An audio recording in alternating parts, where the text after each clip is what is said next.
بسم اللہ الرحمن الرحیم۔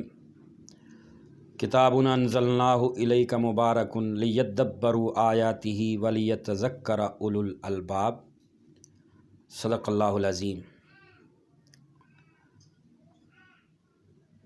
عزیزان محترم، قرآن حکیم اللہ تعالیٰ کی طرف سے نازل کردہ وہ محکم کتاب ہے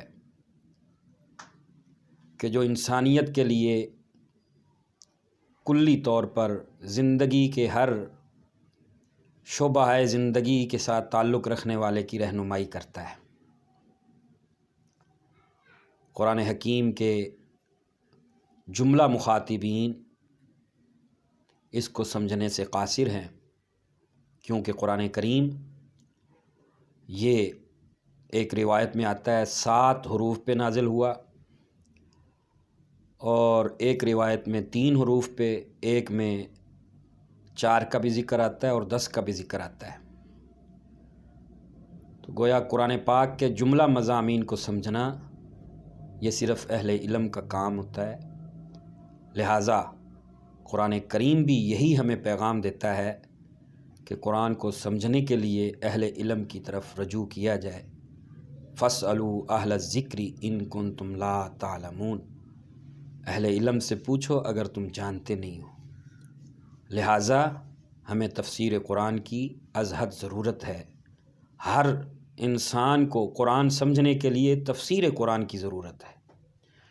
پھر جو میں نے آیت کریمہ پڑھی جس میں اللہ پاک نے ارشاد فرمایا کہ یہ وہ کتاب ہے جس کو ہم نے اتارا اور یہ برکت والی ہے، اور اس لیے اتارا تاکہ تم غور و فکر کرو، تفکر کرو، تدبر کرو۔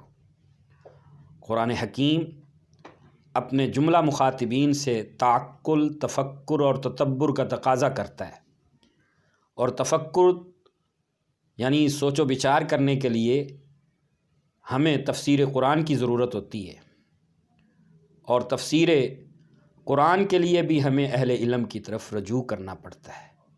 ویسے تو بے شمار تفاسیر ہیں، لیکن میں نے اپنے پیارے دوست قاری محمد اصغر صاحب زید مجدہ کے کہنے پہ ایک تفسیر محسن، جس کے مفسر یادگار اسلاف، محسن علیہ سنت، حسان امت حاضرہ، مائی بدعت، پیر طریقت، رہبر شریعت حضرت علامہ پیر محسن منور یوسفی صاحب زید مجدہ، آپ اپنی زبان اقدس سے یہ تفسیر بیان فرماتے ہیں۔ میں نے اس کو سنا ہے، الحمدللہ وہ دلوں پہ اثر رکھتی ہے، اور جملہ مخاطبین جتنے بھی مخاطب ہیں، چاہے وہ صاحب علم ہوں، چاہے عوام الناس ہوں، ان سب کے لیے یہ برابر نفع کا باعث ہے۔ اس میں علمی نکات بھی ہیں، اور سادہ لو مسلمانوں کے لیے سادہ انداز میں سمجھایا گیا ہے، اور سب سے بڑھ کر یہ کہ اس کو انگلش میں ان کے صاحبزادے حضرت احمد محسن موسنی صاحب زید مجدہ، آپ نے اس کو انگلش میں، یہ امت پر بہت بڑا احسان ہے ان کا۔ تو میری آپ تمام سامعین سے اور سوشل میڈیا کی طرف گہری نظر رکھنے والوں سے گزارش ہے کہ اس تفسیر کو سنیں، اور انشاءاللہ آپ کو اس میں بڑا لطف آئے گا، علمی نکات ملیں گے۔ اللہ عز و جل حضرت پیر صاحب کے اس علمی کاوش کو اپنی بارگاہ میں قبول فرمائے، اور ان کے صاحبزادے کو اور اس آستانے کو ہمیشہ سلام اور تابندہ رکھے۔ آمین بجاہ النبی المرسلین۔